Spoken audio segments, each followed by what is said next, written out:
because we'll have guests on that. We had our friend Raquel on. She's Playmate of the Year, and I'm like, need good video. We need good video for people to look at, because Instagram has become the best place for people to promos and stuff. Yeah, there's all that shit's out there, and here we are just doing audio. And like we had someone on. Her name's Lauren Marie Lowe, and she was super nice and really she was a great interview, but she also was like someone that Tasha knew from the modeling world who had huge fake boobs. And so Tasha had a hoodie on, so Lo didn't want to take her hoodie off. And I was like, I need you guys to show some skin. Yeah, I was like, we need some clicks on this video. Sex appeal. But like, I'm definitely not bringing that today. We'll jump right into it. Hey everybody, welcome to the Sex Actually podcast. It's your boy Dave Neal with Tasha Cordy and Hello. Josh Potter. Welcome. How are you, man? Hi, thanks for having me. Thanks for doing this today. Nice view outside. Yeah. Behind you. Yeah, Well, a little Hollywood sign, a little sunset. We got this one guy who yells at a specific time of day, like yells, and that's like our rooster is just like the homeless guy. He just yells out. Does he say anything in particular? Or? It's gibberish. We don't know what they're saying. But we're just like, oh, please subscribe to the podcast. Something. We'll take it. I feel like we're buddies, and I know you, but I don't know you that well. Yeah, for sure. I mean, I see you around at shows and stuff. So you're not a psycho that I don't want to talk to, so that's a good thing. It's a good there's start. a lot of those out there. We were talking football after one of our shows. You're a Buffalo guy. Hell yeah. We're just from Buffalo. I'm a New England guy. I have a respect. Buffalo football fans are unlike anything else. Bills Mafia. There's we're like kind of mutated from losing so much that we had to like basically change the reason to go to a football game. So we just made it a party. You guys light tables on fire and table dive. Yeah, that's kind of the extreme version of it all. But yes, going through tables has become in the last decade a thing. Are you familiar with this, Tasha? Have you seen this? No, I've seen like videos of people like smashing a plastic table on like at like a tailgate. Is that you all? Is that it? That's okay. us, yes. All of those are us. But that's what you have. You have football. You've got There's no other pro sports there. We have hockey also. Oh, you have hockey. Sorry, shows what I know. But you've got that, and you're just hours from right. You're just upstate New York. What do you? Yeah, we're 8 hours away from New York City. It's about as far away from New York City as you can get without leaving New York State. Are you by Canada? Is that a dumb question? Extraordinarily close to Canada. Like I had an apartment where I could look at Canada. Like wow, like, just not look Sarah at all Palin that free style, like for real healthcare. Canada. See, I get. I'm from Rhode Island, so I can get some of the cold winter kind of like you need to find out who you're going to be dating for the winter type of vibe. Oh, you did like cuffing? Yeah, is that a term? Cuffing? Yeah, cuffing is like a thing that you do. Usually, you do it to begin the holidays, right? I think is what it is, because you don't want to be alone for the holidays, so you kind of like lock up with a person. You get a girlfriend or a boyfriend, and then you dump them in the springtime when summer rolls around, so you could like go out and have fun. Just somebody to keep you warm. Yeah, basically. That's like we started cuffing in 2012. That sounds like a weird term when I say it. Yeah, I've been cuffing Tasha since Obama was in office. Yeah, it usually doesn't last more than a seasonal thing when it's a cuffing situation. Dude, you could do like some Nat Geo docu-series of cuffing in Buffalo. Yeah, I mean, there's definitely a psychology involved with it that goes on when you live in a cold weather place as opposed to here. Well, you gain weight in the winter. You have to just be insulated. We're just like bears. Yeah. It's essentially, I mean, you need like warmth.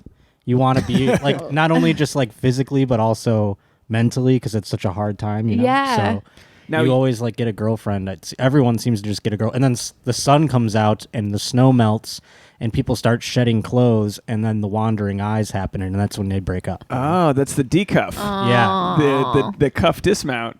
Now you did our mimosa show a few weeks ago. Killed it. Yeah, it was awesome. It was last month. It was last month's I think show. so. Yeah. Yeah, and I don't remember any of them. I drink too much. It's the only time I drink. Super drunk at it, and I got there to the point where I was like hungover, but almost still kind of drunk. Yeah. That kind of hungover. So I started drinking mimosas, and it was like reverted right back to the night before. Now let me ask you this, because I have a bias because it's our little baby, but it's a fun show, right? It's like so much fun. I mean, LA's got some shit. There's some really shit shows that people are like there just for obligation. Our audience keeps on coming back. It's the same That's people great. every month. And they weren't like, I was nervous. I was like, okay, cool. There's tons of people here. That's awesome. But then I was nervous, like, what kind of people come to a comedy show in the morning? You know what I'm saying? Like, are they going to be cool with certain things and like daytime stuff? Yeah, it's hard are they to say, expecting this to be like Ellen? Like, what is? Yeah. So, but you did. But they were great. They were so fun. Yeah, because you have an eating ass bit, right? Oh, I mean, I did everything that I do when the sun is not up, and it was fine. Yeah, normally you wouldn't. You'd be like, oh, Friday 7 p.m. show, the sun's still up. It's a shit crowd. No, Sunday 11:30 in the morning. It's like you had the motivation to get out of bed, but also no family to worry about, no lawn to mow. That's kind of like the Lost Boys of LA. It's that like there's no responsibility. You can either drive an hour to go to the beach, or you can hang out here and just get shitty with us. When did brunch? Because it's a recent thing where brunch became like the thing to do. Do you know what I'm saying? Like it was big when I lived in New York, and I never did it because I was very cheap. I couldn't imagine. I didn't watch football at the bars in New York. No, I just like I would stay at home. Like I wasn't one to like go out and drink. But I do think that's I feel like my first like brunch and bottomless mimosas experience was in New York. And it was like a get together with your girlfriends time. Yeah, yeah. You know, it's like catch up on the week. Was that always a thing? Like, was Sex and the City doing brunch? That's a good question. Yeah, we should do some research. Because I don't remember it was like a brunch. It wasn't like a 90s thing. Well, like they weren't doing it on Friends. Brunch became a verb, right? It became like we're brunching. When was brunch invented, Google? I mean, brunch was always around as a word, but it was always one of those things where it was like Denny's in between breakfast and lunch. When did hours. it become like a drinking thing? But listen, you're and like McDonald's, you could get breakfast until 11 or whatever. That's like brunch. That's right. But it was like a late breakfast. Is this is like something. This is a lifestyle. But where you're from, Buffalo originally? Yeah. I remember the first time I went to brunch, it was to watch football. Was it in Buffalo? Saying. Yeah, at a bar called Cole's. They had bottomless mimosas. And I had just turned 21, and my cousin was like, "You paid $2." It was $2, by the way, for bottomless mimosas. They changed that real quick, but it was like $2. It was $2, and so I'm like, "That's stealing, basically stealing alcohol." So we would get blackout drunk, and then kickoff would happen at like 1:00, and we were already like shit-faced. So that's why the tables were being broken. There was $2 brunch. We didn't know that Bill's Mafia had $2 brunch. Dude, everything's so cheap in Buffalo. $3 beers. I mean, like...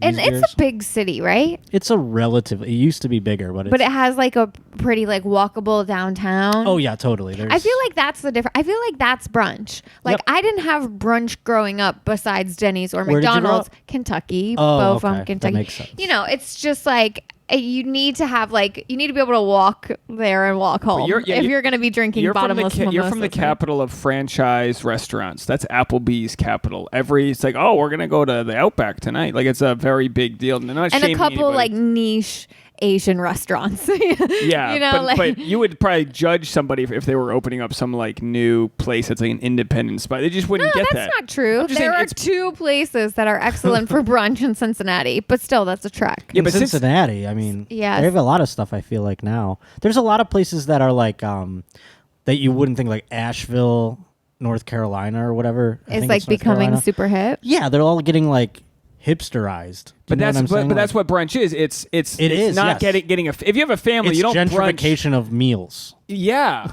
and also because you don't settle down and have like all my friends with families aren't going to brunch. You left all your responsibilities at home because they were responsibilities that were able to be left at home or like at your job. You know, like you don't have. You're right. You don't have to mow your lawn. You don't have to watch your kids. Yeah, we're the first generation that's really not settling down in that. We revolutionized brunch into a drinking excuse, like a chic one. I go to a bar at 11 a.m. on a Saturday and start drinking these, and people are like, what a degenerate. But then you go drink bottomless mimosas and you're like a cool person. Yeah, throw some OJ into it. What's that term, brass monkey? You ever have a brass monkey? I've never had one. I thought it was a specific brand. Tell me if I'm wrong, but it's malt liquor and orange juice. Is that it? Yeah. I thought it was a specific it could be liquor, but I could be wrong too. I thought it was like a gold champagne. I don't know. I learned a lot about drinking on a drive to New Orleans from Rhode Island. We didn't make spring break plans in college, and it was 6 months after Katrina happened. So they were like, oh, everyone was going to New Orleans on these like church trips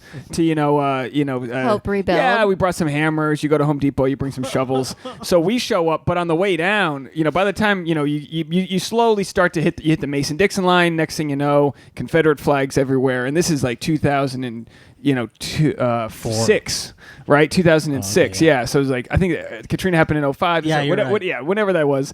So this was like, we're cool with Confederate flags. They're not horrible. It's just a lifestyle. And we get to a gas station, and then that's where the first brass monkey happened. And we still have like 10 hours to drive. So we're just drinking in the back where there's 5 guys in a 2-door like Mazda or something. It's a real tight bonding experience, and we're just drinking, pissing. And then we get to New Orleans. In the car? Well, no, we didn't pee in the car, but you just quick pull out. Drinking in the car. Oh, yeah, drinking in the car. Yeah. But once you get to New Orleans, that's like legal.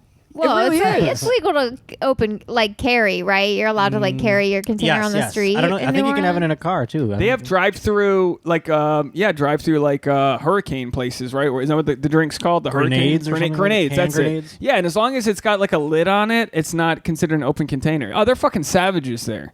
Yeah, and we went to one place, so we basically boozed all week long, and then during the day, that hot, humid New Orleans weather, we would sweat it out and just be like gutting these houses. Little did we know, we were just complete, radioactive soil. We're there in flip-flops. Like everything was really destroyed. I mean, all these homes that we were gutting ended up all getting demoed anyway. Of course. We did no good. We did nothing.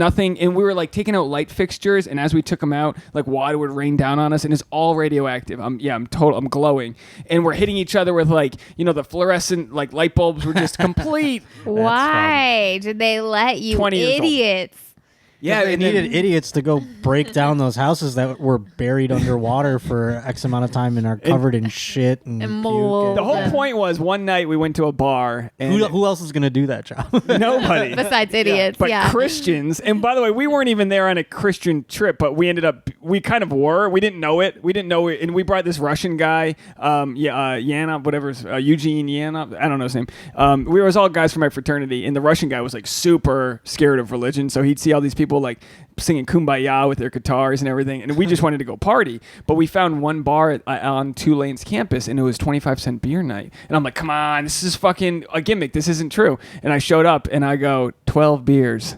And the guy goes, $30. Yeah. I was like, here's a 5. And I was like, what the fuck? The South parties. You don't have that in Rhode Island? Like No. that kind of shit? We had... Rhode Island's a little bougie. Not even in college? College, we had a couple dollar draft places. We did have a few spots. But again, this is this is a long time ago. I couldn't imagine now what the prices are. I mean, we went today to go get some gluten-free pastries. It was $18 for 3 of them. Like the prices now are just, they don't even make sense. Like where's the $2 bottomless mimosa? Like where's that economy? You know what I mean? I forget what it was called, but did you ever have I think it was Flip Night maybe or something like that, but it was like you go to a bar and the bartender flips a coin, and if you call it in the air and get it right, you get the drink for free. Oh, that's fun. We had that with what's it called? Rock paper scissors. No shit. Where you get to play rock paper scissors with. And then the other one we had, which is a good one, was the break the seal night. Have you had this? If you don't pee, it's okay.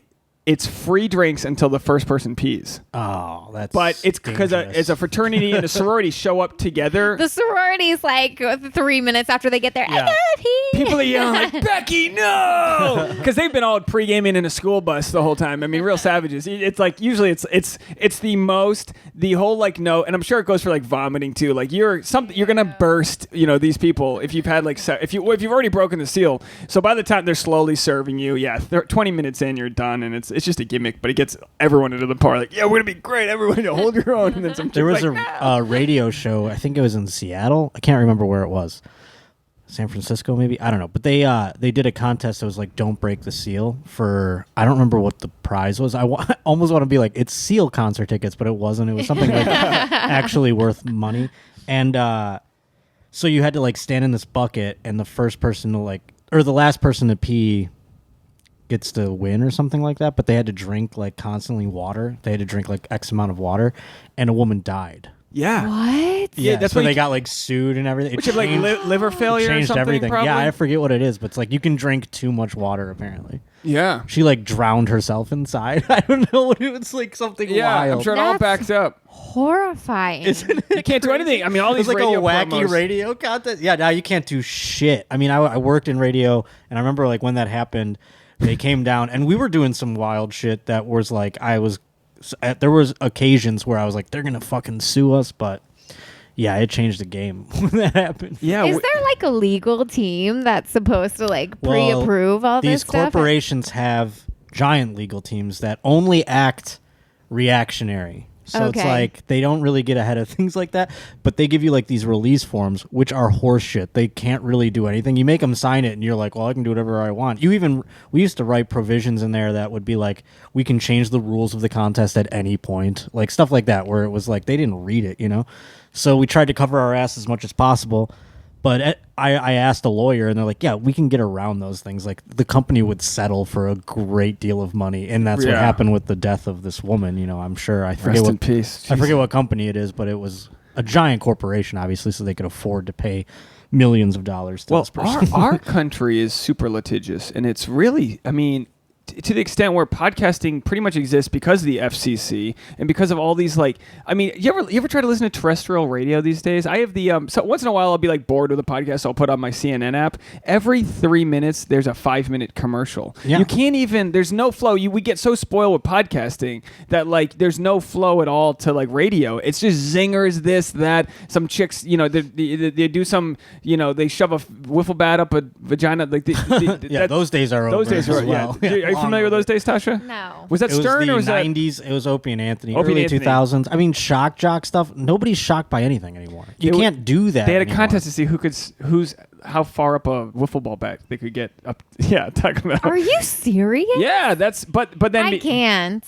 And then they just didn't acknowledge it on the radio. They spoke about it in a way that was and that was the art of it, to be honest with you. That's why, we could do that on a podcast, and it would sure, it would get X amount of hit, but it wouldn't be as wildly popular because they were gaming the system. You mean they weren't saying what was happening? They were, but they were saying it in a way that was innuendo, and enough to just suggest certain things. That was the art of it. You know what I'm saying?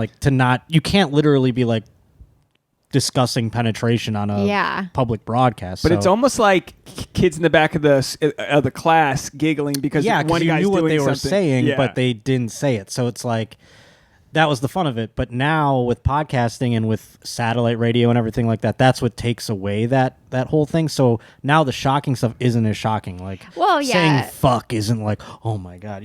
When you would it's not even a swear word anymore. Everyone says it. Right. They have to bleep it out every Oscars. But isn't that it happens on every live show. Silly, yeah. It's so wild though that football players just yell it in the broadcast. Oh yeah. We're sorry about that. We're who cares? He just won the fucking. We ever watch an NBA game because they can't bleep out a guy yelling fuck on the court live, right? Yeah. It just happens, and they're they kind of just talk over it, but it's they go. We apologize for the language. Or every stadium full of people yelling bullshit. There'll be 80,000 people all yelling bullshit or whatever. At a call. Yeah. Or they'll have a close up on the coach, and he's very clearly yelling motherfucker. I went to I studied abroad in France, and they put Showgirls on, which is full nudity. And it was on their public TV. Oh, yeah. Europe doesn't give a fuck. They don't give a fuck. Their commercials have tits in them. Yeah. We were talking about showing skin earlier. Europe knows what's up. They're they're hey, check out these tits. And then they're Subway. That's the ad for Subway. But isn't that better than wiffle ball bat? So, it's all the same, I guess. That's just one extreme example, I guess. Well, it's once you take away the taboo and the shock, then it's not leading to a sort of derogatory weird thing. Well, that's kind of my point. Radio, you had to change and start doing things that were just funny. You know what I mean? You couldn't be any more shocking. Yeah, and that's why some of those guys lost careers because they just they didn't know what to do anymore. You know, they had nowhere to go, and they were cornered. And it's interesting for podcasts like Rogan. He almost shies away from being funny. You know what I mean? He almost does. He almost if someone tells a joke, he goes they don't even. It's now it's more about just having that longer conversation and not trying to please people for that zinger. And it's kind of like the political debates. All these political debates have these 10-second fucking. They're all just trying to get their zinger in. You'll Anderson Cooper will ask a question. The answer will have nothing to do with it, but it'll be a cool. Just saying that someone has, and that's just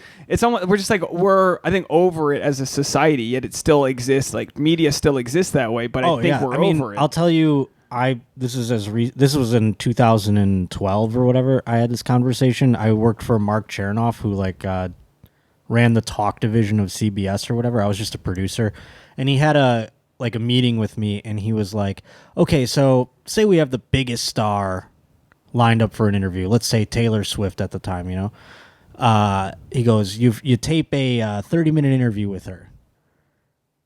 How much do you air? And I go, all of it? Every single second of it? He's like, no. 3 minutes. And I'm like, what? And he goes, yeah, you take the best 3 minutes, then you play that every 20 minutes. And I was like, fuck. This is why you're dying. Yeah. This is why this is over. Because that no one gives a shit about a sound. There's no connection to a soundbite. You could just be in your car and you're just hearing this barrage of noise. And as someone who spends a lot of time in the car, I don't want to hear the same thing twice. Exactly. And time spent listening is like this science in radio where it's like, well, you know, the average listener listens for this amount of time. The longest end skews to this, the short. And so they're trying to like game the system. Exactly. Because like I had to be, at the time when I left radio, I was responsible for 9 hours of content a day in some capacity or another, which was daunting. But at the same time, like 4 of it was with music, so it's not that much, and et cetera, et cetera. But like you start to game the system and try and do the least amount of work, and then you're like, well, no one's giving a fuck. So who cares? Because it's over. You know what I mean? Like active listening is just done. Yeah, people want to hear wild. like what they want. They're choosing things. It's the same with television. Like how many TV shows and movies did you see because you were just flipping through the channels as a kid? Yeah. Now that doesn't happen. I mean, You weren't given a choice. This is the buffet. You eat the stuffed ziti. That's what you completely ate. different. You have to like, you don't passively listen. I guess passive listening is what I meant to say. You're not passively watching something or listening to something. Well, because we have You're choice. choosing them. Yes, exactly. I was on a road trip to Portland, Oregon last year with Jay Hollingsworth and Kane Holloway, and there was a 6-hour podcast, and we listened to the whole thing. That's on hilarious. the edge of our seats. It was amazing. And I remember thinking, like, oh, geez, who would listen to something long? And then you do it and you invest your time. When Bernie Sanders was on Rogan last week, I remember seeing it pop up on my YouTube, and I was like, oh, this is amazing. And then I saw it, and I was like, it's only an hour. And I was 5 minutes. I go, sad that it was only an hour also. Oh, But what did I give for a 4-hour episode of that? Dude, we were doing on your mom's house. We were doing like 3+ hour podcasts though, and you wouldn't believe how many people bitched about it. Really? It's too long. It takes me days to get there. It's like, isn't that good? Like, I don't know what you're complaining You about. got to do it for the guy in the forklift who's Well- just like listening all day. Yeah, I guess it depends on like people's ability to listen. You're either like doing it while you're doing chores, mowing the lawn, house cleaning, whatever, or you have the kind of job where you can listen at your job, or it's on your commute. So like if you don't fall into one of those categories, or your like, chores, or everybody has their own like routine. You kind of hope you can like infiltrate it in some And I capacity, guess you know? the one thing with a long episode, you might not get that new listener. That's the kind of thing but it's the podcast. Hit pause and come back when you're finished. Well, doing that's the thing. dishes. Some people bitch and it's amazing how many people bitch and moan. But then there are other people that are like, well, yeah, I listen to it like every day on my way to work. I just stop it, and then the next day I get back Start and I it continue again. it again. Yeah, so It's everyone has their own method, I guess. You know. Yeah, and we kind of just let the conversation be. We've had some episodes, and again, we won't keep you all night, but we've had episodes where we've had the guests that just like, it's like halfway through 3 hours, and we're trying to wrap up, but then we just keep going. Oh, like sure. I love listening to those podcasts where they're like, all right, we got to get out of here, and then you're like, no, I know there's another 2 hours on this. What the fuck's about to happen? yeah, because you're just having a good time. And as you're about to wrap up, they just start talking about Bigfoot, and you're like, all right, here we go. Well, that's Well, like the beauty of it. Like with radio, I remember how many times you'd be like, oh man, this was so fun. And it's done at 10 a.m. every day. You know what I'm saying? Or Yeah. whatever. The time is always the same. You can't go It's not long. on demand. Yeah. Yeah. They just have no shot with what's going on now. And now you've got, so you're working with. Well, there's a way. I mean, if they really invested in actual talent as opposed to just being bean counters and like trying to get a robot on there essentially, and they're having these like, now they're calling them like content cultivators instead of just radio DJs. But if they would just accept what's going on and make podcasts out of their content and have like content that can compete, which they can very well do if they invest in it, but they'll never do that. That's the thing. Like, Yeah. But the ads model though, commercial breaks on like, the people radio cannot. itself. But then if you compile, like, say it's a 4-hour radio show, if you just take all the commercials out of it, put it online and put in like what the ads would be for a podcast, it's the same. You know what I mean? Then people can listen that way, and that's another stream of revenue. And they are getting there. I listen to It's so Boston. slow. I listen to Boston Sports Radio on demand. They've fired all of my favorite DJs in the last couple months. They fired just because there were too. And I'm a liberal guy, but like But they don't have the money. Yeah, there's just one conservative guy that they got rid of, and I loved hearing him because he would rile up all these like liberal New Englanders. Was it Kirk Menahe? Yeah, or whatever? yeah, Minahan. Yeah. So Minahan got fired a few months ago.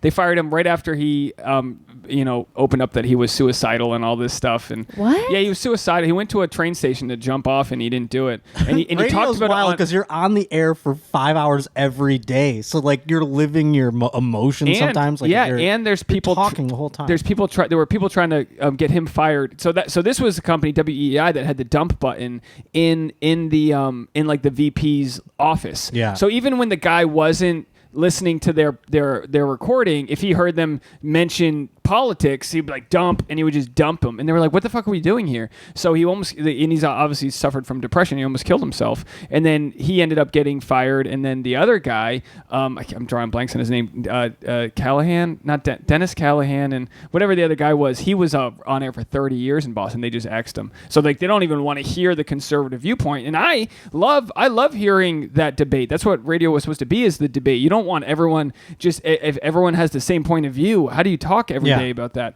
But so I think they're just driving more people to go to podcasts. Kirk Minahan, his podcast does a podcast huge. now. Yeah, it's huge. He does it on Barstool. How crazy is that? Yeah, it's huge. That his podcast is on Barstool, which was a free newspaper just 10 years ago. That whole model like inspires. Like I'm like obsessed with studying how they've come. We followed them around for a week a couple years ago before they sold like $100 million of their company to Chernin, and they were just blowing up, and they weren't worth anything yet. They still had an office where everyone was crammed into like an old dental office. And then they've just blown up, and now now because they've blown up so much, they can't all say what they want to say. Like, it was in Medford, right? Now they've like renovated it and they use it for shoots. Oh, really? I think he bought the whole thing. Yeah, now he's got a whole like floor in a building in Midtown New York City. Crazy. I mean, fuck you, money. Just fuck you. But it goes to show, if you have a product people want, and their whole product, like we're talking about, Barstool's whole product was just not the fucking PC police.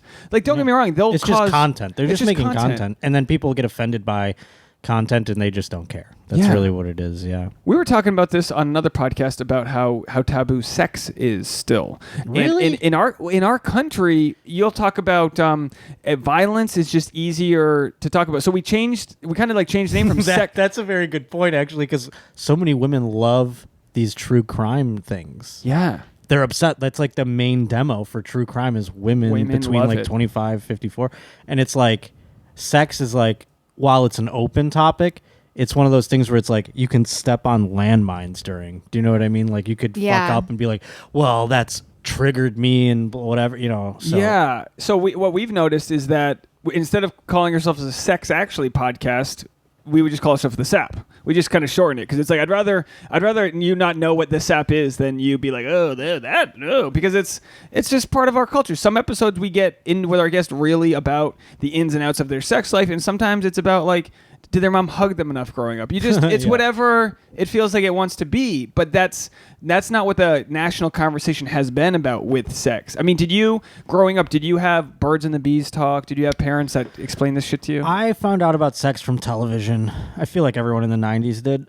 Or most people at least in the suburbs. Like a late night something or like a movie or what? Well, like, just watching like Beavis and Butthead or something. You know what I'm saying? Like you heard about it and you'd be like, what is that? I remember like excuse me. I remember my buddy Nate and I being like, so I'll be like, so what is sex? And he'd be like, oh, see, it's like the man's sperm comes out of his penis and then the woman sleeps in the bed the next day and then it goes inside her and it makes a baby or something like that. And I was like, this seems like it's wrong. Did you have any presumptions before you knew what it was? I don't even know when I knew what it was. I feel like when I was in elementary school, I had a classmate who had two older brothers that were like much older. They were teenagers. So this was probably like first or second grade, but she had like teenage brothers. So she knew about sex. So she kind of explained it to us, but we still didn't know like what exactly was going on. Well, I've said this before, but I thought the vagina was right below the belly button. So I thought sex would have been more like right into the girl. That's what I assumed as well. Yeah. I thought it was like my penis sticks out of my body laterally, and I thought it would just go straight into the stomach or like below alien the stomach. Yeah. kind of probing thing. Yeah, I didn't think it went like up and in. I was like, oh, yeah, like, right. Yeah. You're exactly. Yeah. No. So I thought it went straight down into the woman, like during Missionary. I'm still learning this, but like, yeah. So I'd watch like a sex scene in a movie, or even like an implied sex scene, and you'd be like, I don't know what they're fucking doing, but that's not. He's thrusting upwards. Yeah, and she's what like, does that mean? And then I see a vagina, and I go, "That's not where it is." It looked like it fell down, like it got like hot, and like the vagina fell down, melted to the bottom. It's like a Salvador Dali painting. Was the dick where you thought it would be, Tasha? That's a good question. Because you didn't think it was just sticking right out like a branch on a tree? Because it kind of does stick right out. I think that's why we thought the hole was where the penis is, because it kind of sticks out from us. If the penis dangled where the vagina is, like straight up between our legs, like down. Yeah, like really.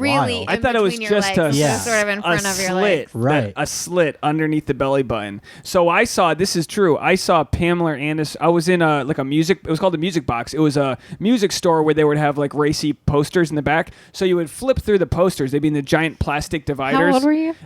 29, I think. I was probably like 11, 10, 11. I probably saw my first porn when I was 12, so maybe 9 or 10. So I thought I had it all figured out. I'm a human. We got to give credit to 9 and 10-year-olds. They know a lot of shit. You absorb a lot, and how did we do it before the internet? It was all like, this is how you did it. You had to look. So I went and I see Pam Anderson, and she had booty shorts on, unbuttoned and rolled down. So the zipper was down, and you still couldn't see where the tracheotomy hole was supposed to be for her vagina. Did I pronounce it right? Tracheotomy? I don't know. So I was like, where the fuck is her vagina? And I'm just looking at this at like noon. And I'm just like, but I'm also like trying to look at it with my Catholic Sneakily. guilt and not, So I'm like, I've got it stacked, creaked open. I'm like, where's the fucking vagina? And that's the story of my, for the next couple of years, I was seeking out, trying to find the vagina. Dude, I remember vividly, Pam Anderson was like a huge part of my life in puberty, and like her Barbed Wire poster. Remember that movie, Barbed Wire? Yes. What the fuck happened to Pamela Anderson? But anyhow, I remember she was in Playboy, and I'm old enough where right as I started getting erections, I guess, I don't know, 7th grade for me was 98, 99 that time. So it was I remember having a Playboy in the woods that we would all It was buried in a box somewhere. You had to, you knew the and then X literally marks the spot, 2 years later, we're 14, dial-up internet comes about. So we're like, fuck this. You know what I mean? I'm like, yeah. And then it goes one pixel at a time from top to bottom, the image. So you're just waiting. Yeah, it's like skunk, skunk, skunk. But there was no videos, by the way. It was borderline GIFs and definitely just pictures. And they would have, you'd have the first porn that I remember was my buddy Brad had his dad was a real scoundrel. He's an old man, and he had a stack of Playboys that he kept above one of these curio cabinets in their house, and we discovered them, and we'd go to his house every day and find him. And then he goes, I just figured out something else, and he opened this drawer, and there was VHS tapes in there, and that's the first porn I ever saw where I was like, Jesus. Were you guys worried about rewinding it to the spot? Because that was the thing. His dad was a little out of it at the time. Okay. His dad was one of those dads where it was very much older than he the rest of your dads were. So he definitely wasn't noticing. We wouldn't even we stopped even giving a shit about putting the Playboys back to the point where they were in the same. You got we were messy. just throwing. Yeah, exactly. They never caught us. It was wild. Do you remember your first porn you saw, Tasha? Live a little, Tasha. No, come I'm really on. trying to think, but I don't want to blow up anybody's spot in case anyone's listening to this episode, but somebody's dad had Playboys in the basement, and we would sneak at the Playboys. They were hidden away in bins. This had to have been 2013. How old are you? She's almost our age. Oh, okay. She's close. I thought, I was you're 23? I was there's nobody who still has Playboy. They have no nudity in them? She was born in the 80s. No, they have nudity now. No, they have. They've gotten rid of it. For 1 year, they got rid of it. Oh, they brought it back? They brought it back. Oh, well, they realized they were fucking up. Yeah. They really did. They were like, oh, yeah, people are just go to Instagram now if there's no nudity. Because that's all that really was just hard copy Instagram. That's what no nudity. I like that they had celebrities. It was a real deal. When I was of coming of age, for celebrities to do it. I remember they had the chick who played the Lara Croft model. Yeah, like somebody turns 18 and then like Playboy offers them like wild. lots I don't remember any of those. But Well, do you remember Jessica? That definitely happened in the 80s. Do you remember Jessica Biel? When she turned 18, she was on Seventh Heaven. You know what I'm talking about? Yes. She and then she did Playboy, right? I don't know. I don't think she ever showed her tits, but I'm telling you, the amount of loads roped. I'm sorry, Tasha. Due to Jessica I was a Biel. Beverly Mitchell fan, to be honest. There you go. Beverly Mitchell had nice tits too. She was It's very weird watching a Christian show wanting to fuck everyone on the show.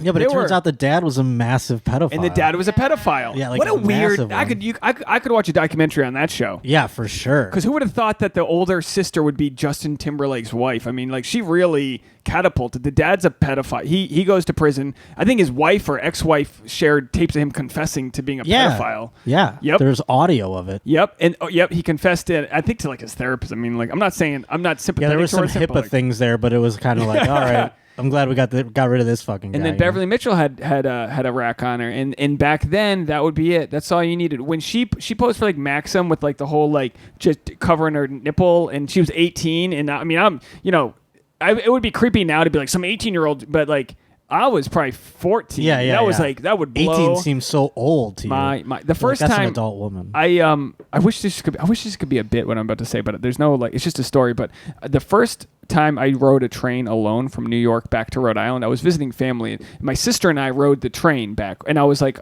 11, and she sat somewhere else, and we weren't, when you're at that age, you don't talk to your siblings. I just like sat by myself. I sat next to this dude, and he had a Maxim. And he was reading the Maxim one page at a time, and then I'm sitting there the whole time, just like, because you can't really you can look at it. Was he just straight up reading the Maxim? I don't know what he was doing. Or did he have it like? Because I've seen the newspaper? tons of people with the in the newspaper movie. Maybe because I looked at him as like an adult, but he was probably like a 25-year-old, whatever. But I think he had a business suit on. He was commuting, and I just remember like really because you can only see so much by like. You have to really cock your head when the tits come out. You got to really look for it. And I remember he got up, and he was probably super annoyed by me, but he got up and he goes, "Here you go, kid," and he gave me the Maxim. That's hilarious. I kept that shit. I think it was Eliza Dushku might have been the. I feel like maybe it was someone else, but I remember I kept that thing forever. It was mind blowing. Where did you hide it? I don't know. I mean, my parents need to hide a Maxim. I remember my uncles like having it just in their bathroom. It was like with the fucking because it was like a car magazine was next to it or whatever. You could get away with it, but they weren't naked. Yeah, right. But now I feel like my mom was like offended by the Victoria's Secret catalog. Probably. I'm sure. But the crazy part is like once Instagram became what it is, and we have sort of a social currency for like women. I mean, don't get me wrong. Today we're at the beach. I'm taking Tasha's photos, and I'm like, spread your knees a little bit to get the light between the thighs. You know what I mean? I'm trying to get the thigh dude, gap. now I swear to God, like Instagram has broken my brain. Because now you get to see girls in your everyday life in those types of pictures. Yeah, everything. You could hashtag no people are bra. like, oh yeah, filters and blah. I'm like, I don't care. Like they're doing filters on magazines and shit. I don't give a shit. You know what I'm saying? Like it's like watching a magazine. Full-time retouchers. It's wild. And don't get me wrong, there's a price to pay. I know everyone we talk to that's in Tasha's modeling world hates that like you got to pull stunts now. You got to walk through the Vegas airport in a bikini now. You know what I mean? Like you got to do crazy shit. Well, it's just like modeling has always been, well, until now, like you do shoots, you build your portfolio, and that's how you that's what you have to show for it, right? But now it's like you have to have a shoot every day. Yeah, like because before you had to do the work and put in all the effort and go out and do all the things, and now it's like, here's a picture of my tits, I'm a model, and they like usurp or like appropriate your hard work probably. Well, right? it's just hard. Like it becomes like way more like it already was a full-time job, right? But like it becomes so overwhelming to think that you have to be creating like high quality, beautiful content every day just to like stay relevant. Yeah. But you're also realizing you can just do it with your iPhone. Like I can take your photo, and that's as good. Yeah, but it was still 20 minutes out of our beach day to be like, oh, the light's not right. And I'm sure that's what also dilutes everything. So you have to try and do extra things to stand out because there is an iPhone. You know what I mean? Like, and everybody can just take a picture. Anybody can do it. And so now you have to like stand out and do something like you were saying, a stunt or whatever. Yeah, in Tasha's world, when it's like a campaign or something, they're casting full beauty. There's a lot of aspects to it. In the Instagram world, you need an ass or tits or just whatever your thing is, that thickness, that whatever that hotness is, that's all you need. You can be like, and you can make a ton of money doing that. Well, that has made it sort of democratic that people who would otherwise have been sort of shut out from the industry in years past because they're too short or they're too curvy or they're too ethnic or whatever are now able to build their own followings of people who appreciate that, because I do think that like taste has changed and beauty is so diverse, but I don't know. It's just now it is in our control, and now I wish I had really just had somebody managing it for me. But you're right how you're right how wild it is. So like I said, like our friend Raquel, who's on the podcast, we found out while we were recording that she was a playmate, and I'm being as respectful as possible. And I know she listens to the podcast. So hi Raquel, how are you? Hi. But I'm also in my head going, I need to know the correct spelling of your name because I need to Google you after. And I don't mean that. And we had Tasha Rain on, who's a porn star, and it's like, I need to see you. I'm going to be watching you do anal now. Like that's the next logical step. If you're going to be if you're a porn star guest, you don't think everyone's going to Google what they are. Even Raquel, she started stand up and she made a joke about that on stage where she's like, now that, I'm a Playmate of the Year, so enjoy Googling me. And, she's very aware of it, which now, is how nice. many Instagram followers does she have? 670,000. Yeah, that's insane. See, that's wild. You got a good chunk. I mean, I don't do anything on it, And I actually had a manager tell me that he's like, I noticed you promote your shows on there. That's great, but you gotta post stuff. Yeah, and I was like, all right, I guess so. But then it's like, well, where do I get this content? It's like, do I really have to spend 2 hours of my day coming up with an idea, shooting it, editing it, posting the amount of time and then getting only 100 likes because people, the algorithm. Yeah. I posted a stand-up clip with subtitles, and that helps the algorithm because people then read it, and then the longer they're looking at it, the better it does. And it's true that you get thousands of views that you might not have gotten just because people will initially watch it. And so I had a buddy of mine who's a comic, who's a past podcast guest, go, dude, man, I love your subtitles. If I give you $20, will you do it for me? And I go, fuck no, man. That took a lot of time. It takes $20, a lot of time, dude. I probably wouldn't do it for $100 because it would still take me a couple hours, and then I'm just helping your brand out. You got to get a day rate for that. Yeah. I just I don't know. I love Instagram as a consumer of it. I'm definitely like, if you have a thirst trap, I'm walking straight into it. Like, I am like a bad animal. Like, if I see a net, I'll be like, oh, there's a net over there, and I'll walk into it. That's how I would be if I was a bear or something, But so, I mean, it's weird going from just using it to like having people follow me all of a sudden. So it's like, oh, shit. Because the consumer versus creator barrier is like, we'll get stuck in there, and now people are like messaging me, be like, I saw you like this girls. I'm like, yeah, I'm gonna like all the girls things. Yeah, that's crazy. They can be like Josh Potter liked these, and it'll be like tit. Yeah, and I'm like, that's fine. I even said that to somebody. I'm like, and so like some guy like called me. I'm like, so what, dude? Yeah, what's your point? I recapped the Bachelorette franchise, whatever. And, it's just kind of like a joke writing exercise. We watch the show. It's all gossipy. I just roast it. But then some of these people are so nuts. They'll be like, Tyler started following Gigi Hadid. Gigi Hadid followed Tyler back. And that's wild stuff. They know all that shit, so that's all trackable. It's insane. Yeah. That's a little scary. I don't even know like how to look at that stuff. I'm glad I don't either. Yeah. Bro, I caught this. I know how to look at the pictures. That's my favorite part. So. I went on this is a funny story. I went on our dog's Instagram because Tasha posted a photo for a brand deal, and she was like, "Oh, it's not performing well. I like it." And you know how at the beginning, maybe you don't know, but like, if your brand doesn't perform within the first Tasha. 3, maybe you don't know. I don't know. I don't have so basically the algorithm is constantly changing with Instagram, right? But if you want a photo to perform, it needs to perform immediately. So people try and post it at the best time. They're in these things called like pods, groups of people that like always like and comment on each other's posts as soon as it goes up, because they know that like pods, right? There'll be 20 chicks in a private message, right? Yeah. I got stuck in one of them once, and it's like, and then someone post a photo, and then it'll be 20. Like, I just posted a photo, so then it's fucking sexy, blah blah blah, and then so I was in the group, but it's all to try and beat the algorithm, because the sad thing is that if people don't stop, pause, look at it, click like. In those first minute to 3 minutes, you're fucked. Yeah. You're completely fucked. So in terms it of could getting be money. Yeah, or just getting likes. Yeah, okay. You know, so you really need people to like jump in right away so that your followers will be able to see it, because you know, people like Raquel or myself, people who have big followings, it's like you have a following of 700,000 people, but if it doesn't perform for the first 10 people who see it, then Instagram thinks it sucks and won't show it to anybody else. Now say I'm like habitual liker of yours, like, and I'm just like gaga, like I'm everything I see.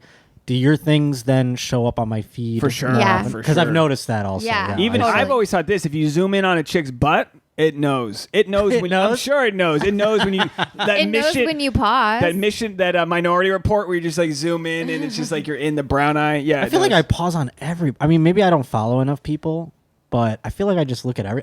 There was a time when somebody was like, "You need to be more discriminate with your likes." Someone said that to me, because I'll just go through and literally like everything I see. Don't give it up but so that's easy. like the best way to keep your feed democratic. Well, like, that's the way how you I was can like, know. well, this way then if I like 16 asses, they're not going to see that because there's going to be like a bunch of shit in between. Yeah, you're an equal ass opportunity. You'll Yeah. like. So anyway, Unless it's like a person I hate. So I then got don't my like them. account. I got the SAP, the SAP's podcast account. I got that, and then we got the Boone's account, the dog's account. So I go on the accounts to like Tasha's shit. So then I get onto the dog's account, and I see that our dog is following Tasha's ex, and I go, what? I unfollowed him. I go, I'm sorry, you're done. You're done. I don't need to see. And the fact is, I've done that too. I've used other accounts to spy on people. Yeah, well, I didn't mean to. It just I wasn't even in that mindset. But I was like, I don't need you. I'm not trying to comment on Tasha's shit. Help her out and see that her ex, my dog follows her ex. Yeah, my but it's dog's good not then. following- Does the ex follow the dog? the ex follows the dog? so- Well, see, that's good because then he's basically giving you money. Yeah, but then the ex followed a video I made of the dog, and I'm like, too much, bro. I would love it. I'd be Too like, much. see what you're missing out on. Our audience must think I'm crazy. We got a flower guy who lives downstairs that's been giving Tasha flowers named Raul, and I'm fucking upset about it. And I don't. And that's just his job. He's Yeah, just like, I got an extra one here. He's a florist. Yeah, that's literally it. And Hey, I got Dave like can't get it through his I head. got an extra flower here. It'd be like if he has a bagel maker and he's just like, I'm gonna throw these out. You Bro's want trying to carbo load my girl. Yeah. No, he put him in a vase. Right? Did he One not time, put? Did he not put him in a they vase? were already. I think that's the thing. Is like they're not just like a florist that sells flowers every day. Like he could keep it and sell it the next day. They do events. Yeah, they have so to get like, rid of them. Yeah. so they That's a probably great did a play, though. wedding He's or a killing it. prom or whatever. But then look over there. I got these roses, right? And I got her roses a couple days ago. They all dead, but one stuck up. You know what? Hold on. So I go, wow, one of them's still doing good. That's a good rose. And she goes, that's not from your roses. I You go, polluted your roses. Who's that rose from? A girl on the street. A girl in the street gave you a rose. Yeah. That sounds suspicious. That guy downstairs is he's got a real game because like I said, you know that he isn't doing anything extra to achieve these flowers. They're just like extra flowers. Leftover flowers. And he's like, here you go. And then like, you're jealous. Maybe she's like, oh, cool, I got a flower. And then like, you know, he could do that with 10 girls. Yeah, he could be super gay. And it doesn't mean anything. He like, has such a ripple effect right, on like the he community. knows what he's doing. He's like, I can maybe get some numbers with these flowers. He's like, I don't know, I got all How these many extra guys- flowers. There's How many 20 guys- jealous boyfriends. But that's Yeah. the problem is how many guys' mindsets are fucked up because of Raul down there is Mother Teresa. I think he's of the man. I'm fucking angry. So I like his side hustle. I need to get him listening to the podcast so he can understand my true feelings about this. But no, good for him. He's sitting in a box truck, you know, like with refrigerated flowers, and a hot chick walks by. Like, yeah, go give her Right. flowers. I get it. Then I get the it. girl's like, "Oh my god, really?" And he's like, "You know, this costs like $17, by the way." a hand job. Let me follow you. I think I'm going to tie it all together. I think Raul should be able to search Instagram and know that you walked by, and so he can see what your photos my look God. like. That sounds That's like so creepy. such a recipe for disaster. I'm telling you this, This Tasha. sounds like every girl I know how I has would 20 manipulate stalkers. that, though. Yeah, I would manipulate that to my advantage. Well, but so if I was at the gym and a chick walked by, I don't even look at her face, right, Tasha? I'm not even looking at her face. But if a chick walked by, it would be interesting to be able to go on your Instagram and be like, whoa. I'm just saying. This may exist very shortly in the future. I feel like that's right out of like a sci-fi sort of movie. it already kind of exists. Like, I've had crushes on female comics, and I've been like, "Oh, well, they're going to be at this show tonight." I guess I could just like pop in there, but then I don't do it because I'm like, that's such a creepy move. There's no way I could just show up alone and be like, hey, yo, I'm just checking out the show. It's like, duh. Well, you know what I mean? I don't know. It's just I totally get the way you think. I'm the same way. Imagine, because I don't think this exists. Imagine if some chick showed up to your show because she knew you were performing there and not to see your comedy. It's happened. You've had girls show up? Yeah, I had a girl show up to a show. I did an hour at the Improv Lab, and I had like slept with this girl, like a one night stand kind of thing, and it was kind of a random thing, and I wasn't really like feeling it beyond that. And she texted me. She's like, "Is it cool if I still come to your show?" And I was like, "Yeah, I don't care. I'm not like giving her a ticket or anything, you know." She showed up. I thought she was going to come with like friends or whatever. She showed up alone.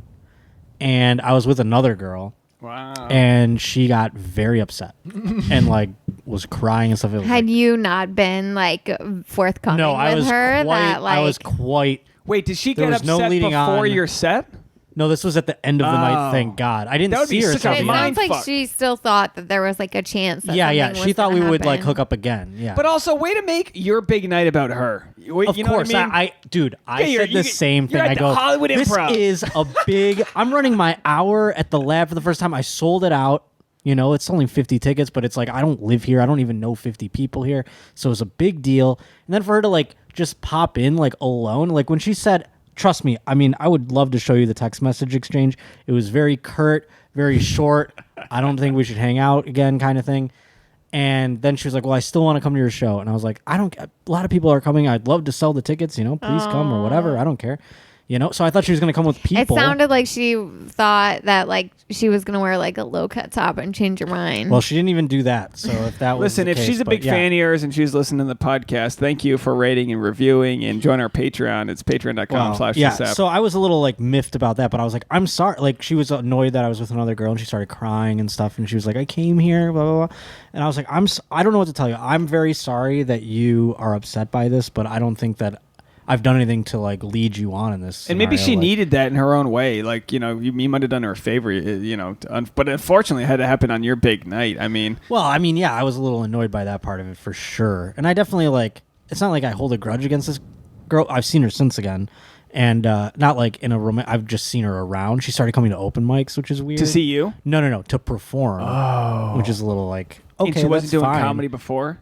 Not that she never said that to me. That's how good you were in bed, is that you fucked her into becoming a comic. No, I don't think that's true. I think it might be the opposite of that. You fucked her head up enough that she wanted to. It was all very strange, but it's like, you know, I forgot even why I brought that up. Oh, because you were talking about if I showed how up to you find how I want it, like, but I'm a comic, so I could just be like, oh, I wanted to see if I like maybe I can get a spot on the next one or something. You know what I mean? Like, well, what's your dating strategy right now? What do you like? How do you meet women? I'm lucky enough where I'm on a podcast where the host of it like directly solicits women to like hit me up, so like they think it's like a fun thing or whatever, so they do that. That's great. That is so great that they have you. So we didn't even mention this really before, but you work with Tom Segura and Christina P, and they're a married couple that are huge stand-up comedians.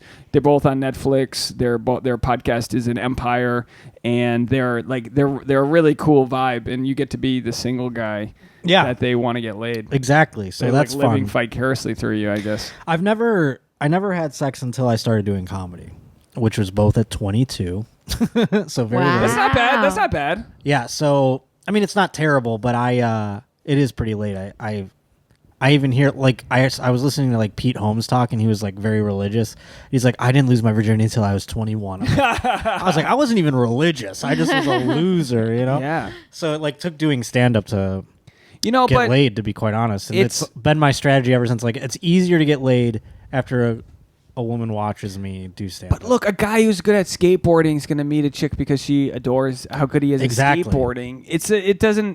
You've got a skill. You're going to Liam Neeson that skill, and then that's it. That's your skill. Right. And you might meet someone, but now even if you meet a lady at a bar, you're still going to use the skill of performing. You're still going to, you know what I mean? It's harder, to be quite honest with you. Like, one-on-one, I'm very shy. I'm like introverted, and it's tough to like make the same impression like I can be that way after I get off stage with a woman, and they just saw me do that, so they're like they take it as like you being humble or like sort of demure because they just saw you crush it, so they might expect you to be an humble, but they just know it's one. Like they know a girl just seeing out of the gate me be like shy or whatever is like a bad look. It's comes off as unconfident. I'm not batting 1,000 in the looks department, so they're kind of just like, get the fuck out. I think everybody is most attractive when they're doing something that they love and doing it successfully, right? There's nothing better than seeing someone like really in their element and succeeding at it. Yes, that's more of it than the passion up for it, I think. And we get a lot of guys that mention like, oh, how can I attract so-and-so or this or that? And the truth is you have to find what your passion is in life and start getting good at it, and you'll instantly... Or not instantly, but once you start mastering that passion and work hard towards it, you'll gravitate people that respect that passion. They'll just respect it. Yeah. So like you started comedy at 22. How did you go about meeting and having sex with that first girl? She saw me do a show. Well, I was on the radio at the same time, so she actually like knew me from the radio, but then like started coming out to comedy shows, and so she would see me there, and then like I don't know, we started like quasi dating or whatever. So. How was the first time? You're 22 years old. I mean, it was fine. It was kind of weird. She was older than me by like 4 years, so she was like 26 or 27, and she was very much more experienced than me, and I didn't know what I was really doing, and so like we're having sex. Did she know that it was your first time? I did. I told her I was a virgin, which she was very appalled about. I remember the first time, like, because we were about to have sex one time, and I told her I was a virgin, and she was like. She acted like she was going to throw up. She was like, what? Like, you're 22. So we didn't have sex that night. We just talked about it. And then, like, the next night, she was like, well, because I told her, I lived at my parents' house at the time. I was, like, between apartments. I was like, my parents are going to be gone for, like, 2 weeks if you want to, like, hang out or whatever. And she was like, well, let's get the first one out of the way first. And I was like, okay. Because she was like, that's probably going to be the worst one or something like that. And so I was like, oh, God, okay. So, like, we had the sex, and we're doing it, and it's, like, going okay. I feel like I'm doing it right or whatever. And then she goes, did you come yet? And I go, no, I don't. Or I said, I don't think so. And she goes, you would fucking know. She got, like, very upset with me. And so I just never finished that time. But then we had sex, like, a couple more times, and then we stopped hanging out. That's a great... it was bad. And then did you have just like performance anxiety? I don't even know what it was. Or like just because I imagine the first time you do anything, you're like nervous about it. Yeah. It was my first time wearing a condom. I had an erection. I was having sex with her, but she was like expecting me to have come out or something already. And then I remember she asked me afterwards, she goes like, what's your biggest fantasy? And I was like, well, I mean... That right there kind of was a big part of it. I mean, maybe some of the other positions. I don't know. Let's keep doing that a little bit more before I come up with something extravagant. And then she told me her biggest fantasy was like pegging me. What's that? Do you know what that is? No. Oh my gosh. What's that? That's Please, when the woman wears a strap on and then like fucks puts the guy in your booty. Ass. Yeah. Puts it in your booty. I said it pretty blatant. I'm like, fucks the guy. Tasha, so puts it in your booty? Your bum bum? That was like a good over job. But yeah, so I mean like, and while I still probably wouldn't do that, I would at least have that conversation and be like, well, tell me why you're really into that and like maybe we can figure something out. But back then I was like 22 and I just had missionary sex for the first time. So I was like, yeah, I don't think that's going to happen. I was very You like, never upset. put a condom on until you had sex? Because I used to always like... I didn't even want to do it then. Yeah. Well, that's you put... I remember I went camping with my buddies and we went to CVS and bought condoms and I accidentally... And I passed them. We each got one. We bought like a 3-pack. And I bought the unlubed one. So I bought condoms that were just like... They're basically just surgical gloves. Yeah. It's just a surgical sleeve. So, but I put it on, and I was all excited to put it on. I don't know. I was just. What'd you do with it once it was on? I mean, jerk off. I think in that case it was a dry condom. It was the only time I've ever worn a non-lubricated condom, so I probably didn't jerk off. Was it dry on the inside? The whole thing was like powdery, that normal. Oh my god, like talcum. Oh my god, that's my like. I think that's. I don't want to say. I didn't even know that's what I got. I don't even want to say like that's my. aversion to condoms. It sounds like such a douchey thing to say, but it's always been the fact that it is so surgical. It's like a glove, like a surgical glove. I hate hospitals. Yeah. I hate talcum powder and all that. But condoms make you last longer. So like when you have raw sex, women don't understand this. It might feel better for women, but when it means it feels better for men, it means you're going to fucking not last long. It's I don't know that you know this about me or not, and this has something to do with my virginity story, but I suffer from delayed ejaculation. So the condom, I might as well not even have sex. Interesting. Because it's like I don't feel anything. So you can't, you have a hard time finishing? Yeah, I don't finish at all. Like I can keep going and going, but the woman has never been able to like extrapolate it from me. What I have causes to finish that? myself. I don't know. I haven't That's figured a good thing to have. There's a lot. It sounds like a good thing to have, but there are women who hate that. There are some women who just want like run of the mill. Well, hold on, Tasha. Time. Can I? As a woman, you can express like going forever probably is annoying, and they get self-conscious about it. Their self-esteem gets in it. Well, and then you just like run out of juices eventually. Of course, you're like, and then you're dry, and they're I need a glass of water. I've experienced both ends of it, where I've been a 2-pump chump, and I've also been like, look, I've passed the window where I'm going to finish. Everything feels numb now. I've had too much sex, but when you're too drunk, I do want to. I have to do a product placement for our sponsor. You want to do the pre-sponsor no, talk? Go ahead. So we're sponsored by a product. I'm going to give it to you. You don't need it, but this is good to have if you have friends. It's called Promescent. It's a climax control spray. I guess you don't need this, but what it is, I wish it was like. I wish this was like straight up dick pills, because I've been playing with dick pills. I don't know. I thought I talked to you about that too. I'm like real hyped on the like dick pill game right now. like boner pills. Yeah. Okay. Well, maybe I don't even need them, but it's like wait, like not the Prozac. What's it called? I'll use Extends. I'll do Cialis, whatever I can get. I'm trying to get on that pharmaceutical. Okay. shit. Well, I'll tell you about. I know you don't need this, but this is an ad for read. our I'm sorry, audience. No. You're good. You're part of the read. So it's called Promescent. It's a genital desensitizing spray, and the only active ingredients is lidocaine. But what it does is you spray it on your dick. And again, this isn't for you, but I've used this before, and I've had experiences before where I've literally been so excited to have sex that within 1 or 2 pumps. I mean, I think you're in a good place where this isn't your problem, but I've talked to many a comic that like they literally are so you get that emotional foreplay, you're ready to go, and then it's like, oh boy. I mean, I knew a girl from college, a friend of mine who she used to. I have to be. I don't want to be specific, but she was in our friend circle and was dating my roommate, and she would touch him and he would come, and then he goes, "Look what you made me do." That's what I shouldn't even have said it. Like Taylor Swift. He goes, "Look what you made me do."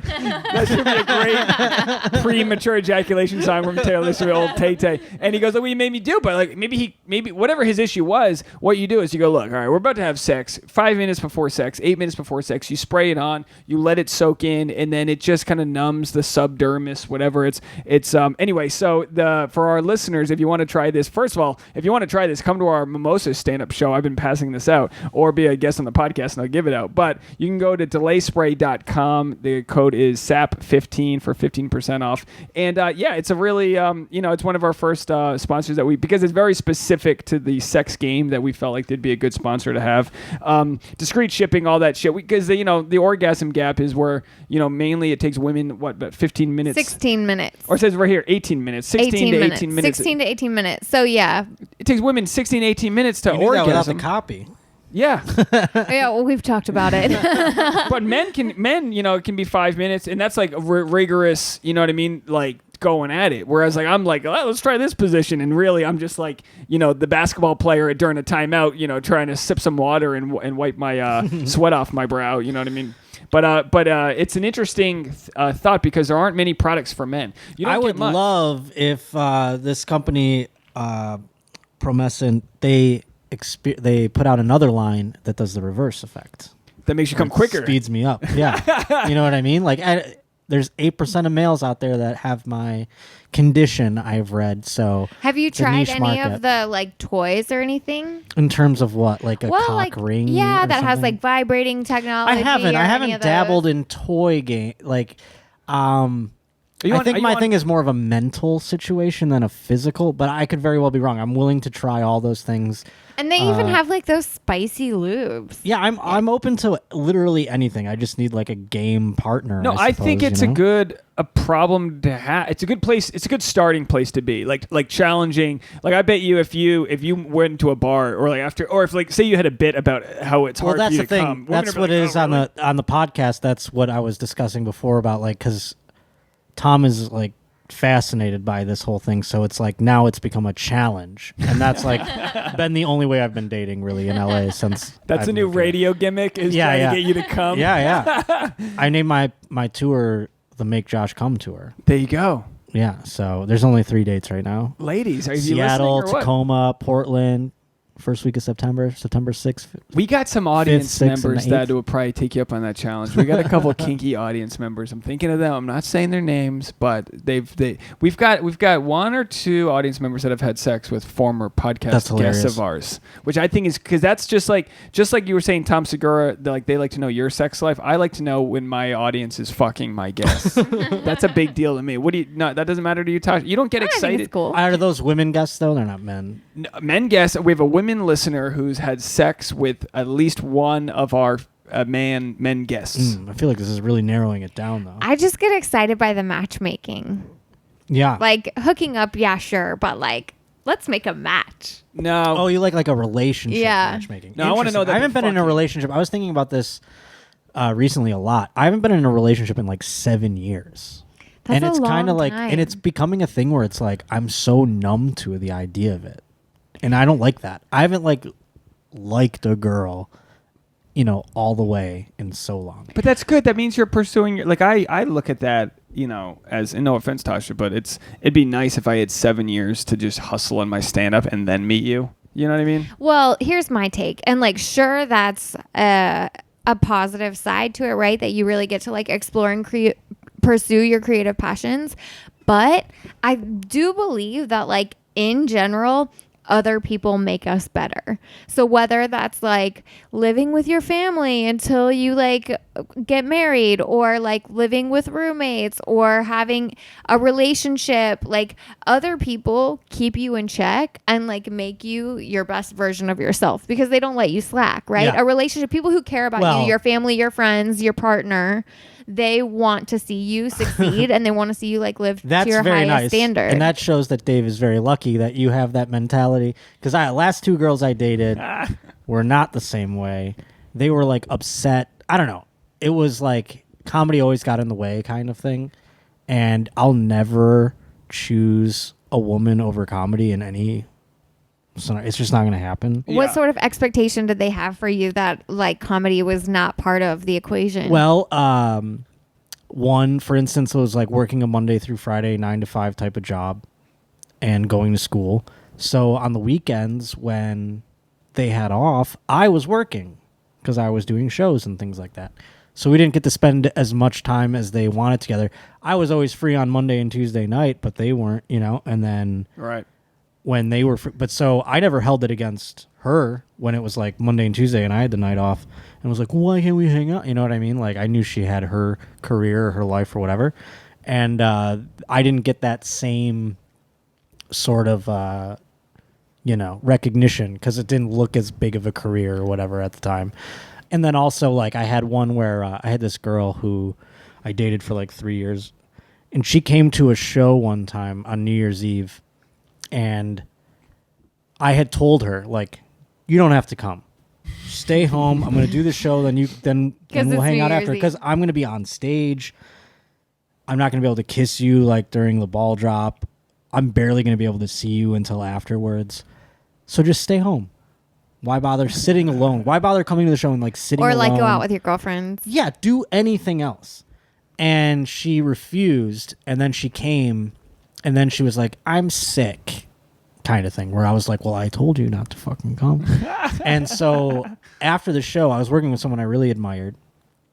And we were hanging out and talking about comedy and stuff like you do when you open for somebody. And then he's you want to go to a bar or something? I'm yes. And then she's I want to go home. I'm sick. And I'm just go home. Go home. Please. It's such a tough She conundrum. didn't. She came out. caused just like was a cloud of doom the whole night. Yeah. I went home and I was like, you're not allowed to come to any more shows ever again. It's over for that. You can come like to a special show, but like you're never getting in the way of comedy like that ever again. Yeah. Well, it's muddy because it's a social night that you're working at. So to me, it's a work night. So we've had this where like I'll be like, oh, I got a show in Brea. Come to the show. We'll do this. We'll do that. And sometimes it works. Sometimes it's fun. You want to have your girlfriend there. Yeah, we can. If it's like a cool situation. Yeah, if it's a cool club. Yeah, it's like I've checked out the Comedy Pals. Oh, they do a Greek. Oh, you want some Greek? We'll go do this, and then it'll be a little road trip, whatever. But then I've also had experiences where like she doesn't, or like I don't realize the anxiety I get before I perform. I mean, who doesn't? Who wouldn't? That's the other thing. Yeah, you get some weird. You might like start like I might like repeat things over and over. Not even like my act. You get a little bit neurotic. Yeah, but it's like who doesn't? You know, when Tasha had to do her improv, she was bawling, crying. Like it fucks you up. It fucks you up, at least a little bit. If I live so much in my own head where they'll be like talking to me and I'm just like not even processing at all. Not even paying attention in any way. I remember like riding in the car with my last girlfriend, and she was always like, I know the car is like your mind space, you know, like that kind of, because I would always just be silent, and she wouldn't even try to talk. She said something to my mom or something. She was like, Josh is like, in the car, Josh is like where he thinks. And I was like, what does that mean? And she was like, I'm like, well, you're kind of right. Like, it's just weird that you acknowledge that. But, yeah, like before a show, I'm a fucking nutcase. And then I'm like smoking a ton of weed or whatever. And they're like, oh, you should slow down. I was like, you don't exist here right now. Do you know what I'm saying? Like, you don't get to dictate any of these parameters. To a random person, this might sound harsh, but at the same time, think about if you're at your job and your wife or your girlfriend comes to your job. It's like chirping at you. Yeah, you're trying to like, don't look give at a shit about Excel your job. sheet, and why ain't you paying attention to me? You're gonna put a PowerPoint together. Work right now, yo. You're so right, and it's masked under this party. It's masked under this like, oh, we're all having fun. No, I'm looking at the audience to see what I can make fun of if my shit goes sour. I got a bald guy in a Hawaiian shirt. Noted. I got this chick who's they might be lesbians or sisters. Noted. You're scanning all these things because you're about to go on stage by yourself and see how it goes. Yeah, and then like my least favorite thing was always too like after something they would watch a show and maybe it didn't go great or something, like it wasn't you, babe, it was the audience or whatever, and you're just like, you don't know what the fuck. You've seen 6 shows. You don't get to talk about the shows afterwards. You don't know what you're fucking talking Dave is about. exactly the opposite. If I don't compliment him after every set, even if it's dog shit, right? I would be so annoyed if you complimented me after a bad set. He needs a compliment. No, he will stew for weeks if I don't give him a compliment. If you compliment me after a bad set, I'll be like, where were you? Were you in the room? No. Dave's not a realist. I would not respect you if you did that. We're close to the truth. I'll cut off your mic, Tasha. I'll have a good set, and then people will high-five me. I'm hugging babies. We're doing the whole thing. And then I walk out, and Tasha doesn't say anything. That's what annoys me. Say I had a fucking good set. Oh, my God. I'd love that. She saw me the other night. Don't even acknowledge. After our last mimosa show, we got so drunk. I got so drunk, and then we like I had to drive us We home. passed out, and then we woke up at like 7 p.m., and I had a show that started at like 7:30. We got to the show 40 minutes late. And I was hungover that same night, and it was at the Soho House, which is like super upscale, whatever. I show up, and the comic who's supposed to headline is on stage, and I'm thinking, fuck, I might have missed my spot. But it turns out he had somewhere else he had to be, so he did a half-hour set, guitar, super good voice, murdering, bro. In the middle. I'm not shitting was it on funny? him. He was good. Was so was good. it Henry Phillips? No, it was Jay Morgan. It was really good. But and again, I'm not shitting on him. It was really good. He was on pace. The audience was eating it up, and then he just murders, and then all right, coming up next, and the audience they couldn't even get over who he was, and I'm walking to the stage, and he's like, sorry, man, like he knew, and God bless him, like you should be able to follow anything, and I just I ate mediocre dicks for the next 10-12 minutes. I had an audience member tell me she said problematic to a bit, you know what I mean? She like heckled me that I got PC police, which I never get, and I was just like, I was whatever. I was just the bowling alley. I was resetting the pins. It wasn't a strong set. Nothing went good. Nothing about it was good. It wasn't a flat bomb. It was stinky. So you wanted her to say something nice? No. I knew it wasn't good, and we addressed it a few days later. But I would have been okay if she'd been like, "Fuck, man, that's a tough I would have been okay with her acknowledging like, no Jesus way, Christ. I'm gonna stay as far away Tasha, from any I sort get of that. That must be semblance tough. of criticism. Because I've had it too, where like I've had friends tell me, at least like my one buddy's wife came to a show with him like before they were married or whatever. They just started dating, and he bombed, and she was like, "Oh, it was rough," and he was just like, "I know," you know what I mean? Like, I was there. I felt every wave of it. I don't need you to like, but acknowledging it is something. So he was like, he calmed down and was like, I'm happy that you actually like were there to acknowledge that. But like, it's got to be a tightrope. I don't know how to deal with it. It's a tightrope. But look, I'm not super sensitive with that. My thing is, every listener is rolling their eyes because they know. Tasha, look, I knew I was fucked at the moment I went in, and I could have done a lot worse. I could have turned on the audience. I just kind of like smiled and just kind of like gritted my teeth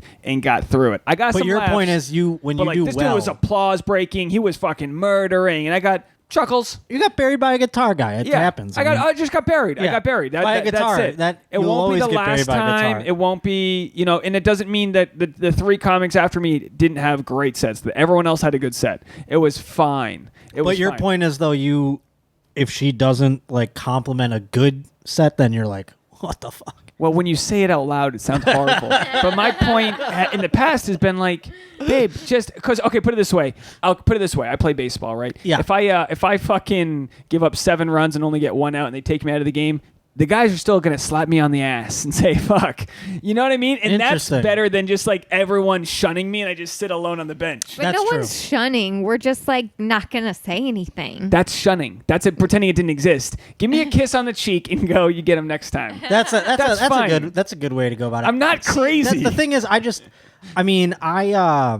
think that's why I haven't liked anybody. To come back to that point is like, I've had crushes on like other female comics. Do you know what I'm saying? Because I feel like they'll relate at least to like my life a little bit better. And I feel like if I date somebody, it would have to be a comic at this point, because the people that aren't comics just, they say they're on board to a degree. And then at some point there's this diversion where you're just like, you're completely over on this island. Bitterness, calcifying, like this. It's not even a bitter thing. It's just a natural thing where they don't live in this world, so they don't understand what's going on. Like, at least you're like in show business to a capacity. We're in a pretty good spot that I grew up, there was no other show. You know what I'm saying? Like, these people, especially if they have a 9 to 5, worked at a bank and shit. You know what I'm saying? A good thing. My normal side gig's like 12 to 9, so like we'll get a lot of mornings together, and then to be honest, this is so sad to admit, I only got on stage once this week. It's just the last couple weeks have been kind of like that. Some weeks are just like that. Yeah, they're just like that, and I'm kind of like, I have to reevaluate and go, okay, I've got this thing coming up next month. I really want these next couple minutes to be hitting hard, so I can like we have to remind ourselves to set little benchmarks along the way, because sometimes it feels like we're pursuing a goal that's so lofty and out there. It's like you go from open micer to headlining an hour. Like, where's the in between? What's the SMART acronym again? Because I was trying to tell. I've been living the in between. That's where we're at. It's a long journey, but that's the thing. Is you're right. You have to have help me with the acronym, because I tried to tell it to Sammy the other day. SMART acronym? Yeah, SMART. It's like something measurable. Is it from a book? Yeah, it's from our Perfection Detox. Go get it. No, I'm trapped. Don't worry about it. But if anyone's listening, it's from the last episode. Literally just listen to the last episode. 2 episodes ago. But it's about what's the general gist of the acronym? It's about like determining the difference between like an unattainable sort of lofty, overwhelming goal. Yeah. And like breaking it down, because it's what's the word, Dave, for you have like with you can be multi-goal syndrome? No, but you can be like paralyzed, sort of like afraid to begin or unsure how to start when you have like a goal that is big and lofty, and it feels overwhelming. It brings a lot of pressure to you, it's just right? incrementalizing the steps that lead to the finalized whatever that may be. Yeah, because certain goals Jesus Christ, I don't know where it is. You find it. You chit chat. I'll get it out. We've been reading this book, and we'll wrap up. We're already at an hour and 20. We've been reading this book about it's called The Perfection Detox, and it's about just not ruminating over all the negative thoughts you have, but just that's so funny.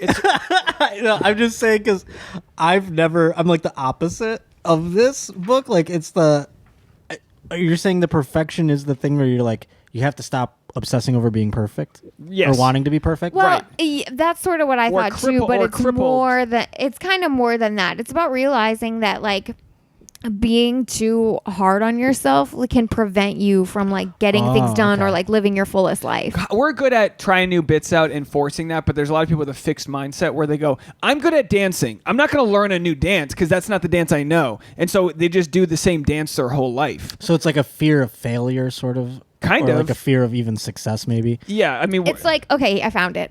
It's harmful expectations versus healthy goals. Interesting. Okay. Right? So if you have like this expectation, it can lead to like paralysis. You're afraid to get started. By the way, don't you love how Josh laughs at our life? He's like, you guys... No. I was laughing because the idea of like... I was going to say I was the opposite of that. Like, I've never been like fearful that I'm not perfect. I've always been like, I'm flawed. Yeah. And just putting that on blast to the point where it's like, that's detrimental too, because then you're never like ascending to the best. You're accepting that that's where you're at. Exactly. Josh is like, you guys read self-help books and you come too fast. you need her to tell you had a good set when you bombed. All right, read the acronym.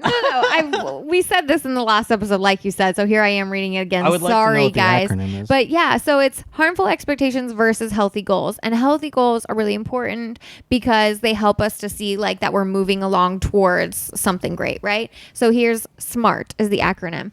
Specific, measurable, attainable, realistic, and time-bound. So like that's how you distinguish. Is this an unrealistic expectation or is this a healthy goal?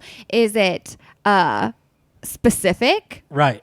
Is it can I measure my progress? Is it attainable and realistic? And can I do it in a certain time frame? You break. That's what's so hard about comedy. This validates my approach to comedy, by the way. What's your approach? Well, what it's always been. I mean, and it's been a slow go. Obviously, it's been it'll be 11 years later this month, but it was always like, get 5 minutes, get 10 minutes, get an MC set. You know what I'm saying? Like small, like, and I'd see other people achieve. I'd be like, oh, I'm as good as that guy. I can do the same thing. So then I would like, that was the attainable part of it, or like, and they were specific. And sure, it wasn't like I didn't know what I wanted beyond any of that. I just wanted to know. But it's just one step at a time. Comedy. Exactly. So then it's not. I feel like people don't do that in comedy. They're like, they start doing it and like, just I want a Netflix Conan. special. Yeah, exactly. And it's like, well, you got to like do this about 6 million more times. Yeah, it's also before you even think about that. When you see people that are catapulted into fame, like YouTube or you guys that go viral, they're catapulted into their fame. They'll start doing like headlining sets immediately, and then it's not good. That's a different thing other than the. That's not delusion. Delusion is when you have like a guy who's like, why can't I do an hour? And it's like, because you've only been on stage twice. Yeah. Like, why would you even want to do an hour? Like those people who complain. That's not going to go well for you. Those people who complain like, I'm only getting 10 minutes on this bar show. I should be doing like, it's like, really? You shouldn't be doing anything. Yeah. You shouldn't be, you know what I'm saying? That's delusion. The people that are these Vine people and these like TikToks or whatever. I don't even know which one is like Vine is a nice dead reference. Like, TikTok is the thing now. Yeah. Or like YouTubers who have millions of subscribers. What's happening there is the machine behind them is trying to make more money. Yeah, they're just pushing ticket sales. They know that these 2 million followers will come out. Yeah, and clubs are like, well, this person that's on YouTube, who cares if they're dog shit on stage? Yeah, they just sold 300 tickets. Yeah, and they might not sell a ticket a second time to anybody that attends in the audience, but they are going to make $20,000 in a weekend. But my thing's the opposite, where I've imposed too many limitations onto why I can't be farther along than I am. I've done stand-up and improv. I've done improv combined 10 years, right? I've done stand-up for 7+ years, and it's like in these old worlds I'd be a middle somewhere ticking around the country, but in LA it's like I'm still doing open mics, I'm still doing showcase shows, I'm still doing all these LA things. Is a different story. I mean, you could still be a middle around the road. I mean, that's how I was living my life for the last however many. But is that how Tom found you? Yeah, I mean, I was middling for him. So you've been with him. You've been opening for Tom Segura, and I didn't want to make this about him, but it was since before he was. So he's blown up since you've been with him. Yeah, like he was still like papering rooms, When I mean blow up, he performs in big theaters. I mean, like what's the biggest theater you performed at? I don't know what the biggest one would be, but 35. It went from being like, when I met him and when I was working with him at first, it was like, oh, he sold like, a bunch of tickets, but not like sell out rooms. And it was like a weekend at a club or whatever. And then it became like, oh man, the weekends are all getting sold out. This is crazy. And then it was like... Was he aware of that when that was happening? Like, whoa, what's going on? I just know from like his communication with me, like I remember at one point it was, I was just literally the middle. So I would go there and make whatever money the club paid me, pay my way, whatever, maybe even pay for lodging. But then I remember him calling me and being like, hey man, your travel's going to be taken care of now. And I was like, oh, man, that's awesome. Wild. And that never fucking happens. Yeah. So you're like, something must be going on. And so I realized he was like selling mad tickets. He means like he's vouching for you and he's taking he's care like of you. Getting my travel taken care of, whether he's awesome. Paying for it or making either way, else. He's paying. Even if the club's paying for it, they're paying either for way, it through his new bigger some following. Way. Yeah, I don't know the details, but then I remember going like, huh, he must be like selling a bunch of tickets or whatever. And then all of a sudden it became like, I remember he asked me to do a show with him in Philly. And it was at the Trocadero Theater. I'm like, wow, a theater show. That's wild, man. Congratulations. And he's like, yeah, no, it's 4 shows, though. And I was like, what? And that was like when everything was like completely different. But yeah, I mean, I guess the most would be like 3,700 people or something like that. Now you're doing tour bus shows. Oh, I mean, we just did that's just a way to get around sometimes. Dude, so are you sleeping on these? You're sleeping on the buses. I did sleep on the bus for this last stint. How's that go? Is it kind of cool? Is it like Rockstar? It is like a Rockstar thing, but it's like kind of also like, I don't know. I'd rather a hotel room. Yeah. I'm not saying that to be an asshole or anything. It's just tough. I mean, like, I remember the one night I slept on it. You're in this like drawer almost, Right. And you pull the curtain or whatever.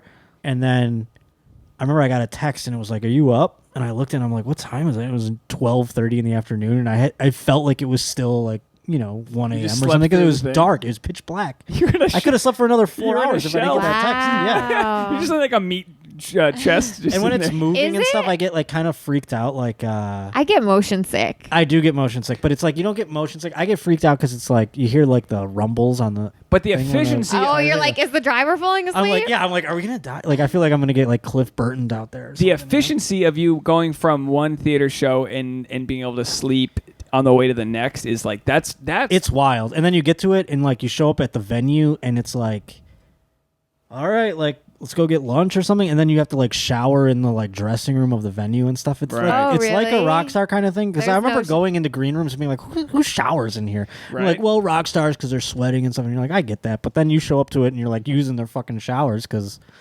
that's the only shower you have. But that's my goal. That's the reason I can keep Tasha around. That's our long comment right there. That's my goal. Is that you can do that? Well, is that I want us to get like an Airstream and be able to travel.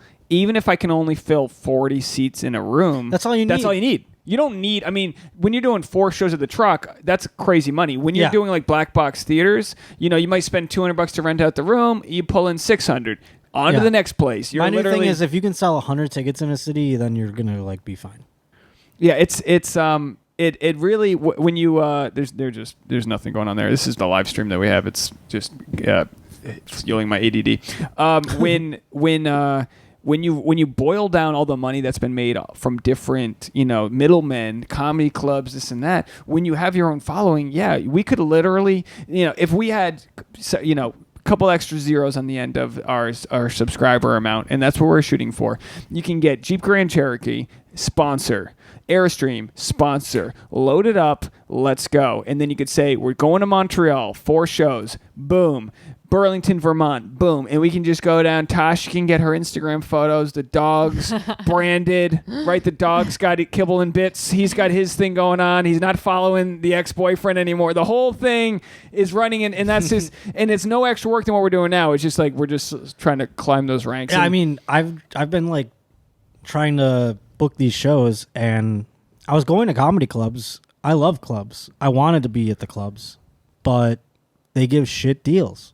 And so I was like, well, why would I do that when I can take 85% of the door at this rock club and sell half the tickets and make triple the money? It's basically a bad place. Comedy clubs are fucked because I'm so sad that they do that. I mean, like, just give me a decent door deal. Like, I get it. Like, I'm not like fucking DL Hughley or some shit, but like they give such astronomical amounts of money and guarantees to certain people, and then their one-nighter game is so fucking subpar that it's like, I mean, come on, dude. You know what I mean? You could like, do all VFWs across the country if that's your audience. If you have an audience that wants to show up and pay $12, $18 for a ticket, that's it. You're good. And that's what we're realizing. That's why comics do the podcast and do these other things, because you're reaching directly with the fans. We gotta roll out of here. We're already pushing an hour and a half. No, this was great. We could have easily gone another hour and a half, I feel like. So you'll have to come back. I'd love to anytime. I live very close, we need a round discovered. two. Yeah. We've 350 episodes in, and we're getting to know the dirt of all the comics across the the land. And we know Josh has a hard time coming. That's what we know now. We've learned so much. Yeah.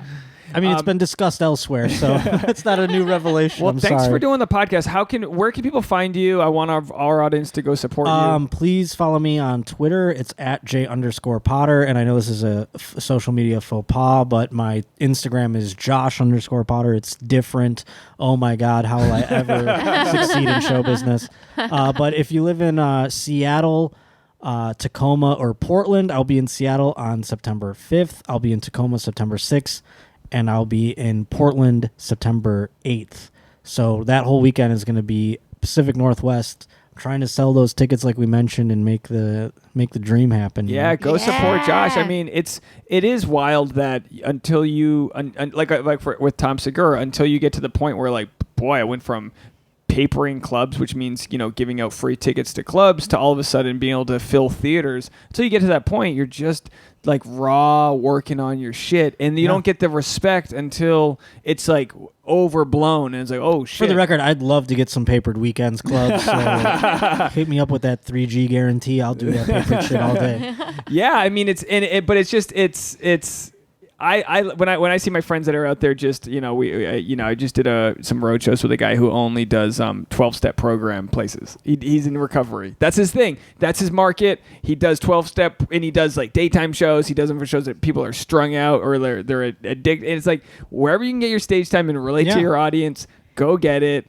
If it's at 11:30 in the morning at a mimosa show, that's fine too. Hell yeah. Tasha, do you have anything you want to promote there? No, I don't think so, unless anybody wants to go check out my Instagram. I was working with a great brand over the weekend called Candid, and I posted a coupon code if anybody is interested in aligners, or you can send me a DM. Show your smile. Tasha got her new teeth ready. Nice. So go like her photo and comment on it. Yeah, like and comment on my Instagram. I don't have to do photos. it from the dog's account. We'd appreciate that.